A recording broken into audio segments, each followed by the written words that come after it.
Hello students, how are you? Welcome to the video lecture of Pioneer School Patan. Today we are going to discuss the fourth lecture of kinetic theory of gases in our physics. So कुछ numerical है दो, उसके बाद में अब topic पर चलते हैं कुछ और न्यूमेरिकल्स के साथ. सो क्वेश्चन पढ़िएगा आप लोग कि the average kinetic energy of the molecule of a low density gas at 27 degree Celsius. किसी और फॉर्म में ये क्वेश्चन मैंने आपको पहले करवा दिया होगा. 27 डिग्री सेल्सियस पर किसी गैस के मोलिक्यूल की kinetic energy. So kinetic energy per molecule is given by 3/2 kBT. Okay guys, this is the formula for per molecule average kinetic energy कितनी होगी. सो इसमें पुट करना है फॉर्मूले में वैल्यूज़ को. 3/2 kB 1.38 10 की power -23. Then temperature 27 degree Celsius जो है उसको केल्विन में कन्वर्ट करना है 300. Okay guys, so you will have 10 power -21 and then just multiply 3 with 1.38. It will give you approx 9/2 के आसपास जो भी डिजिट आती है उसको सोल्व करेंगे.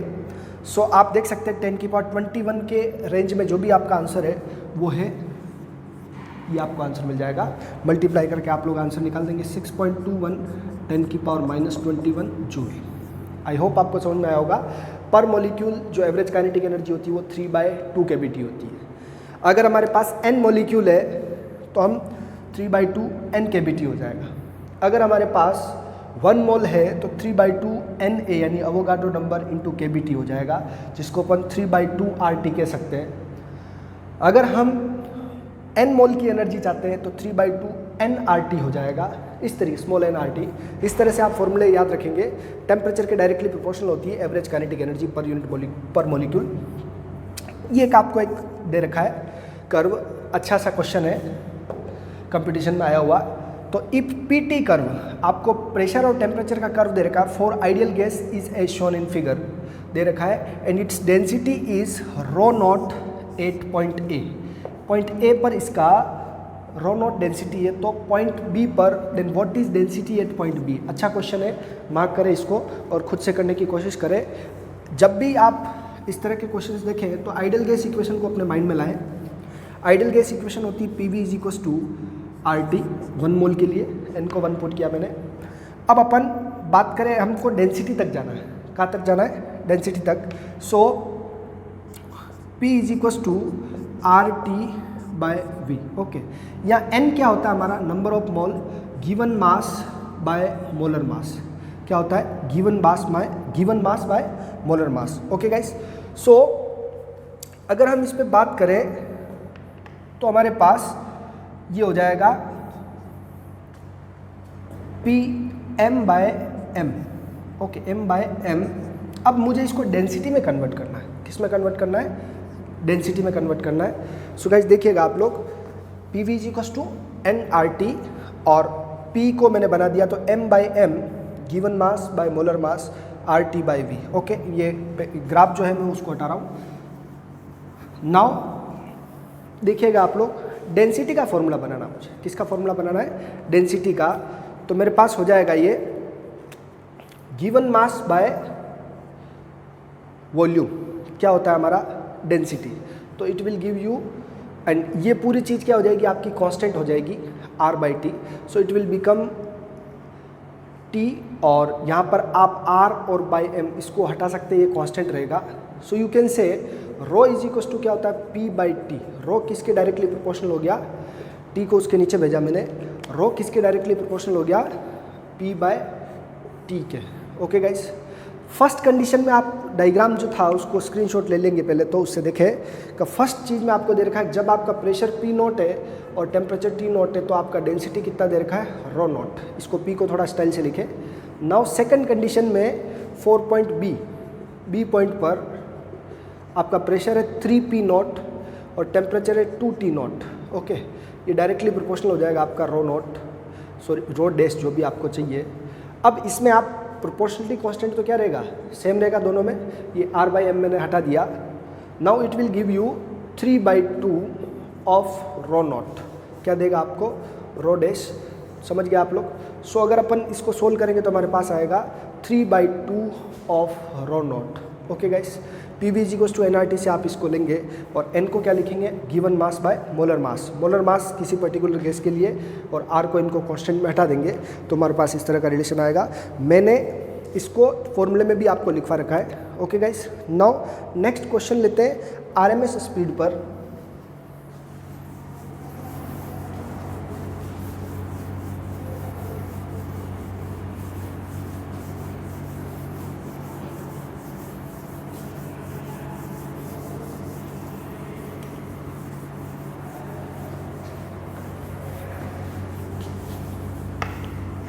RMS स्पीड पर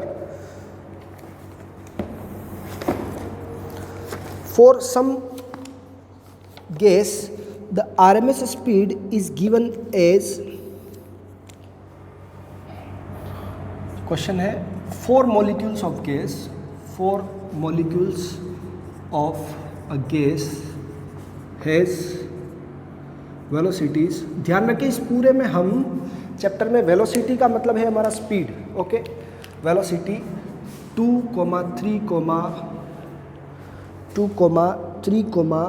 1,4 किलोमीटर पर सेकंड, ये इनकी स्पीड है या वेलोसिटी है। Then what is RMS speed या RMS वेलोसिटी क्या होगी। ओके गाइस, सो मैं ऑप्शन नहीं देता हूँ, आपको डायरेक्ट सोल्व करके दिखाता हूँ कि यहाँ पर हमने RMS स्पीड की क्या या RMS स्पीड की जो फॉर्मूला था v1 square plus v2 square plus dot dot dot vn square divide by n, ये जनरल फॉर्मूला आपको बताया मैंने।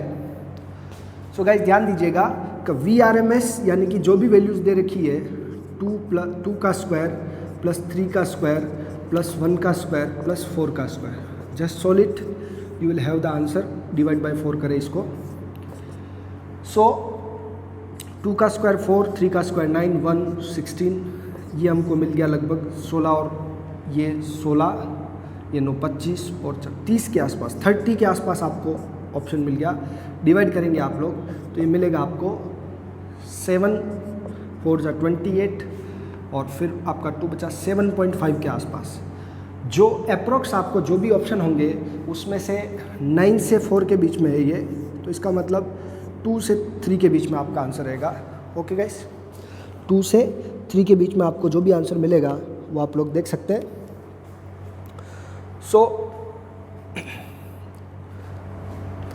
इसका अगर आप यहीं छोड़ देनी तो 30 को और इसको फैक्टर करें अगर, तो ऐसा मिलेगा आपको कि 1/2√30, ऐसा कुछ आंसर भी मिल सकता है किलोमीटर पर second. Okay guys, so this is the way how you will find the answer. Final answer आप जैसा ऑप्शन हो उसकी फॉर्म में ऑब्टेन करके आप इसको ला सकते हैं। क्या करना है, जितनी वेलोसिटी दे रखी है उनका क्या करना है, उनको स्क्वायर करना है। ओके, सो ये हो गया आपका 25 और ये 5 30 हो गया। ओके, और टोटल मॉलिक्यूल कितने 4, तो उसको अपने 4 से डिवाइड कर दिया, और नहीं करते 4 से डिवाइड तो उसको बाहर परफेक्ट स्क्वायर है तो उसको रूट निकाल दिया, ये हमको आंसर मिल जाएगा। Okay guys, now next question, the velocities of 3 molecules is 3v 4v and 5v, then the RMS speed will be।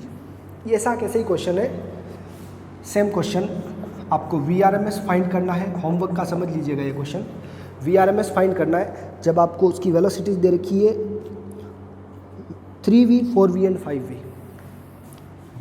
3v 4v and 5v, इस तरह की 3 वेलोसिटी है, इनका आपको क्या निकालना है, RMS। ऑप्शन लिख देता हूँ मैं, आप खुद से करके उसको चेक करें, ताकि सबका स्क्वायर करना है, फिर 3 से उसको सम करके फिर उसको 3 से डिवाइड करना है। 30/3 √30/3v, ऑप्शंस देख ले आप लोग। 5/√5/2 7/2v,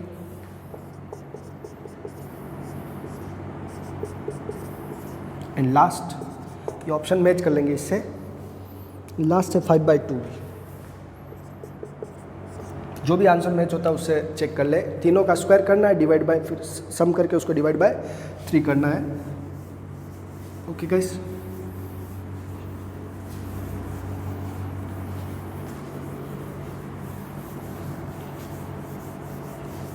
नेक्स्ट क्वेश्चन अगेन, अगर आपको if there are 3 velocities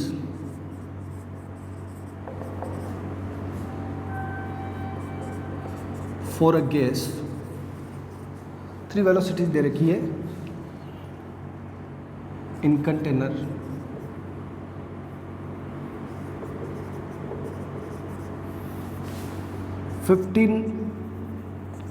kilometre पर सेकंड, 12.5 किलोमीटर पर सेकंड एंड 25 किलोमीटर पर सेकंड। ओके, तो आपको ये बताना है कि which of them must be RMS velocity, इनमें से कौन सी आपकी आरएमएस वेलोसिटी होनी चाहिए।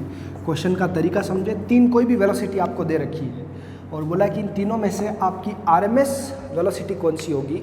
तो आरएमएस वेलोसिटी वो होगी, मतलब 3 मॉलिक्यूल की वेलोसिटी नहीं है, 3 वैल्यूज़ ऑफ वेलोसिटी है उस कंटेनर के लिए, पूरे के लिए। तो जो सबसे मैक्सिमम होगा वो आपका होगा आरएमएस वेलोसिटी। ओके, ये कॉम्बिनेशन क्या बनता है उससे कोई प्रॉब्लम नहीं है, लेकिन मैक्सिमम जो वेलोसिटी है वो क्या है आपका आरएमएस वेलोसिटी। जो मिड में है या जिसको अपन लोग √2.5 भी लिखते हैं उसका, तो वो मिलेगा, वो आपका एवरेज हो जाएगा, और लास्ट जो बचा सबसे मिनिमम वो आपका मोस्ट प्रोबेबल हो जाएगा। ओके गाइस, तो आप लोगों का आंसर हो गया 25 किलोमीटर पर सेकंड। सबसे जो मैक्सिमम वैल्यू है वो क्या है, आरएमएस है। अगर हमको वो ओवरऑल डिस्ट्रीब्यूशन से जो भी पूरे के लिए वेलोसिटी दे रखी है, ये 3 मॉलिक्यूल की वेलोसिटी नहीं थी, ध्यान रखें, उस गैस के लिए पर्टिकुलर 3 टाइप ऑफ वेलोसिटी थी। Okay, now next question, by what factor the RMS velocity will change if the temperature is raised from 27 to 327। Okay, question समझिएगा, if temperature is raised to 327 degree Celsius from 27 degree Celsius, then by what factor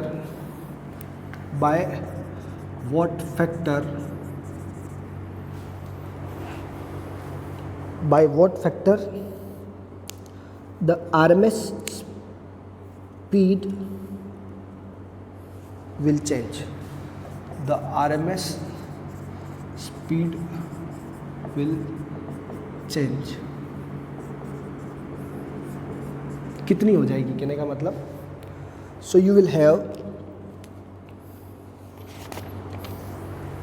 देखिए आपको सबसे पहले VRMS का formula क्या है। VRMS का formula है √3RT/m। ओके, जो भी गैस है उसका m सबके लिए सेम रहेगा। तो हम ये कह सकते हैं कि सबसे पहले VRMS किसके डायरेक्टली प्रोपोर्शनल है, √T के। So V2/V1 is equals to √T2/√T1। Okay, so T1 हमारा दे रखा है 27 + 273, so it will give you 300 kelvin. T2 हमारा 327 + 273, so it will give us 600 kelvin. Okay guys, so क्या हो जाएगा हमारा V2/V1 600/300, सो √2 हो जाएगा। सो V2 विल बी, ये बचा हमारे पास 2, तो √2/1 √2 × V1। ओके, तो कितने टाइम्स बढ़ गया ये, कितने टाइम्स हो गया ये। सो VRMS will be √2 times the first velocity.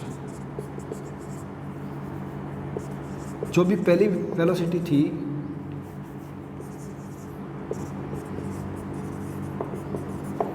First velocity की √2 टाइम्स हो जाएगी। ओके गाइस,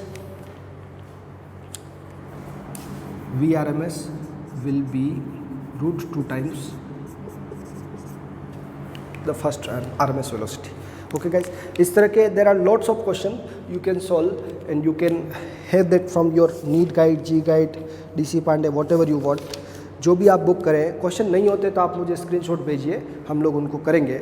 अब हम एक प्रैक्टिकल बात करने वाले हैं कि हमारे पास जैसे आइडियल गैस की इक्वेशन है PV = nRT, n mole of gas के लिए, तो वैसे ही ऐसा देखा गया है, कुछ पर्टिकुलर रीज़न की वजह से ऐसा होता है कि हमने पढ़ा है कि गैस के मॉलिक्यूल की साइज उसके कंटेनर के कंपैरिजन में स्मॉल होती है, okay. But when it is implemented with a real gas, जब इसको रियल गैस के साथ इम्प्लीमेंट किया जाता है तो जैसे जैसे अपन उसका प्रेशर इंक्रीज करते हैं तो उसके वॉल्यूम तो डिक्रीज हो जाता है, उस गैस का वॉल्यूम क्या हो जाता है, डिक्रीज हो जाता है, but the molecule size remains same. So उस कंडीशन में, पर्टिकुलर कंडीशन में, ये जो अपन आइडियल गैस के पोस्टुलेट्स जो एज्यूम करते हैं वो वैलिड नहीं रहते हैं, क्योंकि फिर गैस के मॉलिक्यूल की साइज कंसिडरेबल हो जाती है।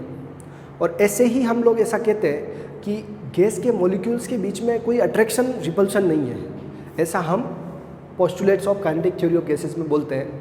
But as soon as we increase the pressure, then after some time the gas have some attraction between the molecules, क्योंकि उसको कंप्रेस करेंगे तो वो लिक्विफाई हो जाएगी, सॉलिडिफाई हो जाती है कभी कभी। तो ऐसे जब गैस को कंप्रेस किया जाता है तो उसके मॉलिक्यूल्स के बीच में अट्रैक्शन आ जाता है, क्योंकि आप खुद जानते हैं कि गैस से ज़्यादा लिक्विड और लिक्विड से ज़्यादा सॉलिड के मॉलिक्यूल के बीच में क्या होता है, अट्रैक्शन होता है। तो इस तरीके से अपन गैस को कंप्रेस करेंगे तो वो रिपल्शन और अट्रैक्शन का फोर्स भी उसमें रोल प्ले करने लगता है। तो इसलिए वान डेर वाल गैस इक्वेशन पहले पढ़ा होगा आपने केमिस्ट्री में अच्छे से, तो वान डेर वाल गैस इक्वेशन करके एक इक्वेशन आती है जिसको अपन रियल गैस की इक्वेशन कहते हैं। क्या कहते हैं, तो उसके बारे में पढ़ेंगे हम लोग, और फिर उसमें क्रिटिकल टेम्परेचर, क्रिटिकल प्रेशर, इनके फॉर्मूले भी आपको पढ़ने हैं। Van der Waals gas equation,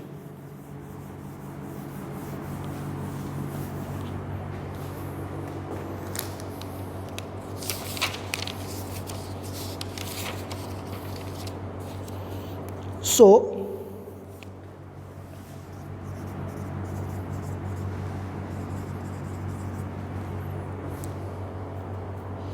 van der Waals gas equation,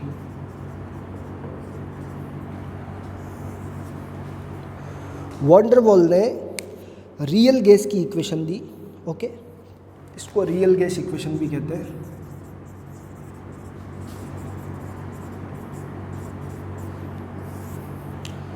तो आइडियल गैस जो होती है हमारी, since by ideal gas we have P V is equals to nRT, okay. So it is felt that, ऐसा महसूस किया गया that this relation is not much valid for the gas at high pressure and low temperature and low volume, मतलब उसका volume बहुत कम कर दिया जाए तब उस पर वैलिड नहीं रहती है। तो इसका जो फॉर्म है वो कैसा कर दिया जाता है, प्लस P में करेक्शन किया जाता है और वो हो जाता है आपका AN² बाय V², ओके। और V में करेक्शन किया जाता है -NB, okay, is equals to RT, nRT। This is van der Waals gas equation. Got it, guys? Here AN² by V क्या है आपका, प्रेशर करेक्शन, क्या है, pressure correction, okay. And NB क्या है आपका, वॉल्यूम करेक्शन, ओके। तो A और B क्या है, कॉन्स्टेंट्स है, ओके। A और B क्या है आपके, कॉन्स्टेंट है। A and B are van der Waals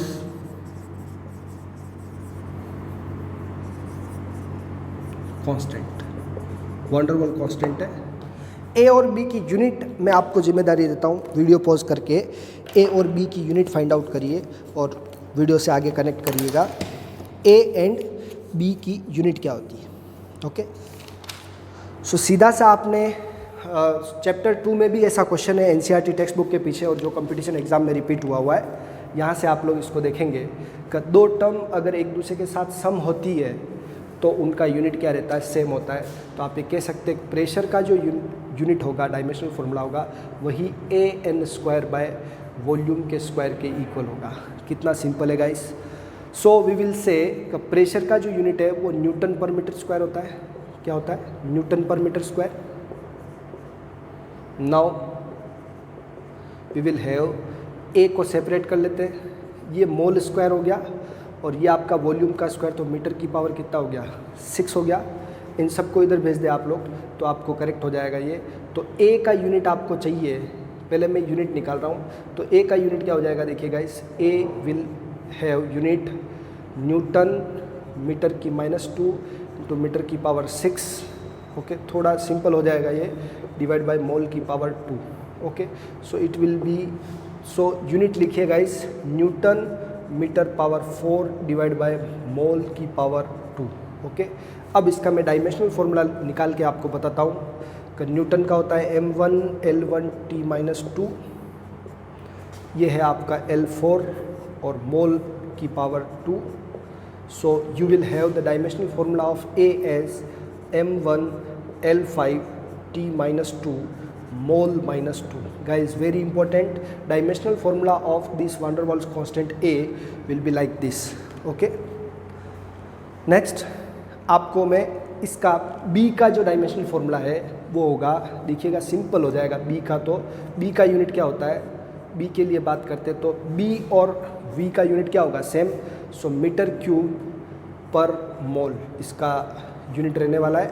ऐसा unit of B is metre cube पर मोल और इसका डायमेंशनल फॉर्मूला हो जाएगा L3 M0 L3 T0 मोल -1। क्या हो जाएगा, मोल -1। This is the unit of, this is the dimensional formula of B। थोड़ा गाइस अगर ये जंबल हो रहा है तो आप सीधा सीधा खुद से भी कर सकते हैं कि V के इक्वल NB की यूनिट डायमेंशनल फॉर्मूला होगा और AN²/V² के इक्वल P का डायमेंशनल फॉर्मूला होगा।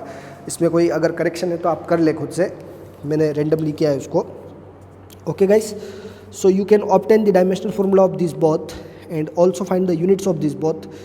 Now we will have particular values of critical pressure, critical temperature and critical volume.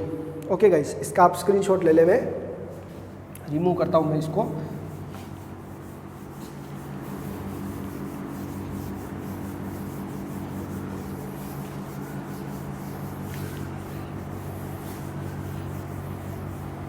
वान डर वाल गैस इक्वेशन का ही टॉपिक से कनेक्टेड है ये आगे का टॉपिक। उसमें लिखेंगे आप लोग कि what is critical temperature, critical temperature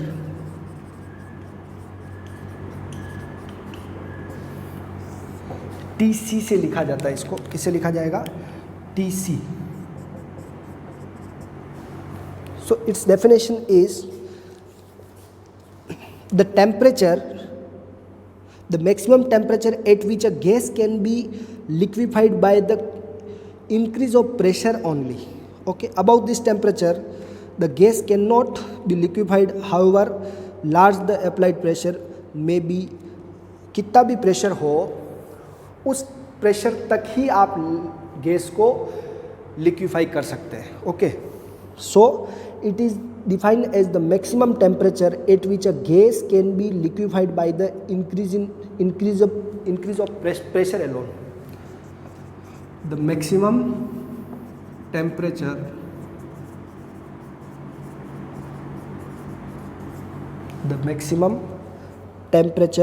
at which a gas can be liquefied by increase of pressure alone। Okay, अब उसका आप वॉल्यूम चेंज नहीं कर सकते हैं, ओके, बट उसका प्रेशर से ही उसको क्या कर सकते हैं, कंप्रेस कर सकते हैं, लिक्विफाई कर सकते हैं। अबव दिस टेम्परेचर, इस टेम्परेचर के ऊपर the gas can not be liquefied, however large the applied pressure में बी। ओके, मीन्स इस प्रेशर से ज़्यादा प्रेशर पर आप उसको कंप्रेस ही नहीं कर सकते, ऐसा समझ लीजिए। इस टेम्परेचर के ऊपर, इस टेम्परेचर के ऊपर आप उसको प्रेशर अप्लाई करके the maximum temperature at which a gas can be liquefied by increase of pressure alone. उस टेम्परेचर जिस पर उसको प्रेशर अप्लाई करके अपन लिक्विफाई कर सकते हैं, इस टेम्परेचर से ज़्यादा टेम्परेचर पर फिर आप उसको लिक्विफाई नहीं कर पाएंगे प्रेशर से, ठीक है। Above which the gas can not be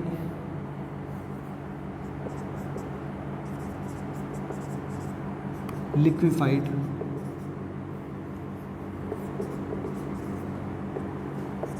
by applying pressure. कितना भी प्रेशर अप्लाई कर दो फिर उस पर आप उसको लिक्विफाई नहीं कर पाओगे। तो वो मैक्सिमम प्रेशर क्या कहलाएगा आपका, क्रिटिकल, सॉरी वो टेम्परेचर क्या कहलाएगा, critical temperature TC। Okay guys, एक बार वापस से इसको पढ़ ले आप लोग। इसकी वैल्यू होती है 8A/27 RB। It's value is 8A/27 R के साथ B। ये थोड़ा डेरिवेटिव है, बोर्ड कंटेंट में है, हमने इसको हटा दिया है। ओके, पढ़ने की ज़रूरत नहीं कैसे डेराइव हुआ।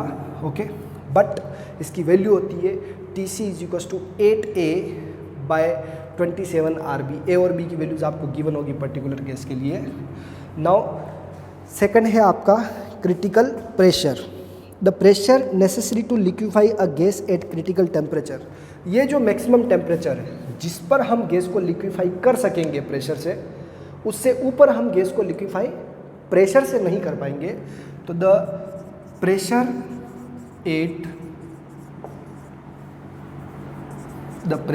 Eight critical temperature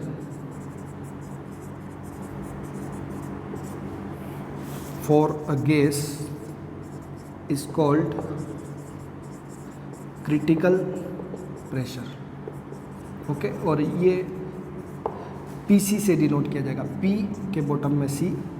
okay, the pressure at critical temperature for a gas is called critical pressure. PC का फॉर्मूला क्या होगा देखिए guys, PC will be simply equal to A/27B²।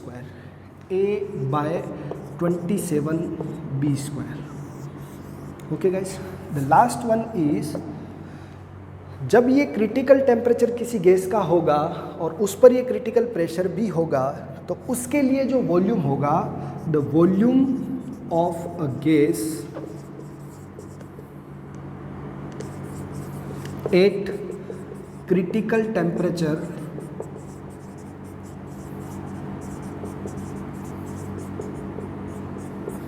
and critical pressure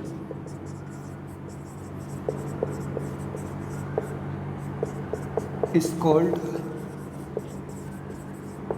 critical volume, जिसको हम किससे लिखेंगे, VC से लिखेंगे। Okay guys, so the volume of a gas at critical temperature and critical pressure is called critical volume. मतलब आप ऐसा समझे कि किसी गैस को हमें लिक्विफाई करना है। आजकल सिलेंडर्स वगैरह में कोविड का बहुत चल रहा है, तो ऑक्सीजन को भी लिक्विफाई करके रखा जाता है, वो उसमें आपको सेल किया जा रहा है। ऐसा ही हम लोग LPG वगैरह को भी लिक्विफाई करते हैं। तो इन गैसेस को किसी एक पर्टिकुलर टेम्परेचर के बिलो ही कंप्रेस किया जाता है। तो वो मैक्सिमम टेम्परेचर जिसके ऊपर आप इसको कंप्रेस ही नहीं कर सकते, चाहे इसका कुछ भी वॉल्यूम हो, चाहे कुछ भी प्रेशर हो, तो क्रिटिकल टेम्परेचर है। क्रिटिकल टेम्परेचर का कंसेप्ट याद करने के बाद आप बोलेंगे क्रिटिकल प्रेशर, वो टेम्परेचर, वो मैक्सिमम टेम्परेचर जिस पर उसको लिक्विफाई किया जा सकता है। उससे कम टेम्परेचर हो तो कर सकते हैं ईजी वे में, लेकिन उसके ऊपर वाले पे नहीं कर सकते। तो उस पर्टिकुलर टेम्परेचर पर जो प्रेशर होगा, अलग अलग गैस का अलग अलग रहेगा। एक दो गैस ऑक्सीजन वगैरह का आप याद भी करें तो वो आपको क्रिटिकल प्रेशर कहलाएगा। और क्रिटिकल वॉल्यूम क्या है, इन दोनों पर जो उस गैस का पर्टिकुलर वॉल्यूम होगा वो आपका कहलाएगा क्रिटिकल वॉल्यूम। और उसको डिनोट करेंगे आप लोग VC से। और VC जो होता है ये इनसे भी सिंपलर है, VC होता है आपका 3B। क्या होता है आपका 3B। ओके गाइस, अब आप यहाँ से कोई भी जो गैस होती है, अगर उसको बिल्कुल लो प्रेशर और लो टेम्परेचर पर ले जाते हैं तो फिर वो आइडियल गैस की तरह बिहेव कर सकती है अप्रोक्सीमेटली। तो एक मैं स्टार बना के लिख रहा हूँ कि रियल गैस, ये असर्शन रीजन में आ सकता है, behave as ideal gas at low temperature and high, low pressure and high temperature, low pressure and high temperature. Assertion reason के लिए ये स्टेटमेंट है कि रियल गैस जो है वो real gas behave as ideal gas at low pressure and high temperature. जब उसके लिए आप प्रेशर लो करें और टेम्परेचर बहुत हाई करें तो वो गैस क्या करेगी, रियल गैस की तरह बिहेव करेगी। ओके गाइस, तो यानी कि उसका जब एक्सपांशन बहुत ज़्यादा हो जाएगा, एक्सपांशन बहुत ज़्यादा हो जाएगा तो वो एक आइडियल गैस की तरह बिहेव कर सकती है। वैसे आइडियल गैस अपने आप में एक केवल एजम्पशन है, ओके, एक पोस्टुलेट्स या थ्योरी है केवल। सो अब हम बात करेंगे इन सब का मिला करके एक कांस्टेंट बनता है जो आपका तीनों को मिला करके जिसको कहते हैं क्रिटिकल कोफिशिएंट जो होता है, इन तीनों को मिला करके एक कांस्टेंट बनाया जाता है।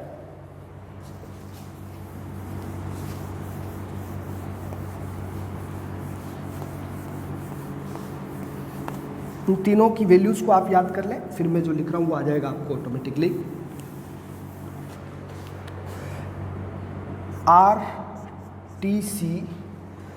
RTC by PCVC is equals to, देखिए इनकी जगह वैल्यूज़ पुट करिए, जो भी मैंने लिखवाई वो आपको मिलेगा 8/3। क्या मिलेगा? 8/3। Okay, this is called critical coefficient. अगर किसी गैस के लिए आपके पास इनमें से कोई भी दो चीज़ें हैं तो तीसरी चीज़ आप इससे निकाल सकते हैं, क्योंकि R तो आप ऑलरेडी जानते हैं। तो this is called critical coefficient and it is same for all the gases.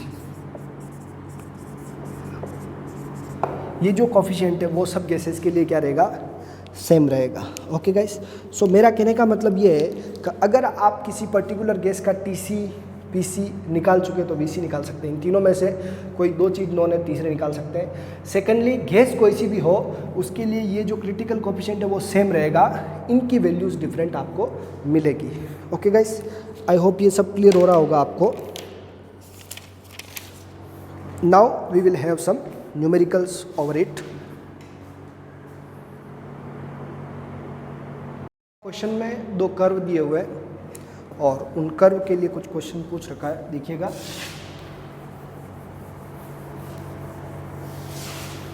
हालांकि ये जो वैन डर वाल गैस इक्वेशन है उसके फॉर्मूले ही आपके लिए सफिशिएंट है। ये तो मैं प्रेशर टेम्परेचर और इस पर करवा रहा हूँ। जो कर्व है आइडियल गैस लॉज के हिसाब से, ये है आपका, एक तरफ है प्रेशर और एक तरफ है आपका डेंसिटी। ओके, एक तरफ है आपका प्रेशर और एक तरफ है आपका डेंसिटी। ओके, ये दो कर्व दे रखे हैं किसी गैस के लिए, ध्यान से देखिए आप लोग। ये है आपका प्रेशर और ये है आपका density. Okay, so you are given two curves in which आपको ये बोला कि ये है आपका T टेम्परेचर 1 और ये है आपका T2। ओके, ये टेम्परेचर 1 के लिए कर्व है, ये टेम्परेचर 2 के लिए कर्व है। The graph for density versus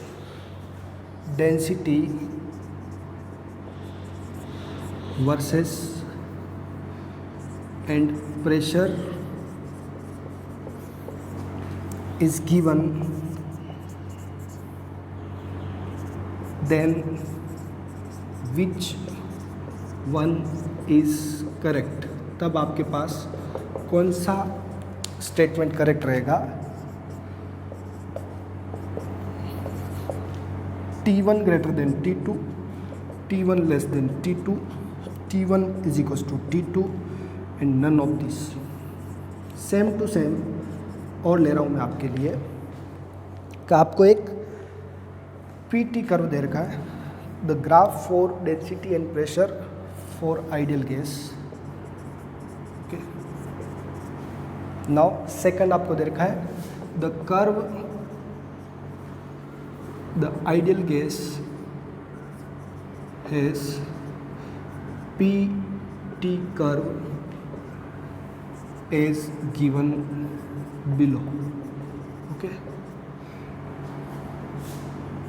ऐसा PT कर्व है इसका, P और ये T, θ1 θ2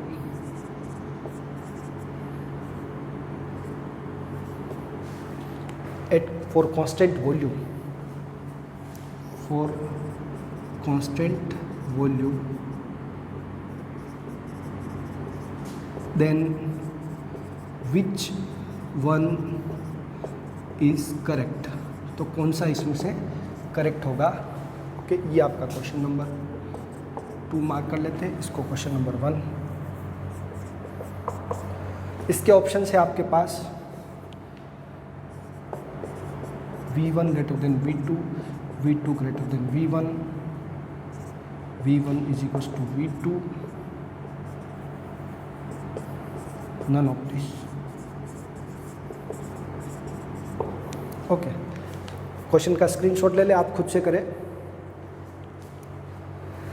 देखिएगा, अभी थोड़ी देर पहले जब मैंने लेक्चर स्टार्ट किया था तो एक फॉर्मूला लिखा था डेंसिटी और प्रेशर के हिसाब से, तो उस फॉर्मूले को मैं पहले आपको एक बार पिकअप करवाता हूँ कि PV इज इक्वल टू क्या होता है, nRT, P और ये होता है V M/m RT, M/m होता है आपका डेंसिटी, क्या होता है आपका डेंसिटी।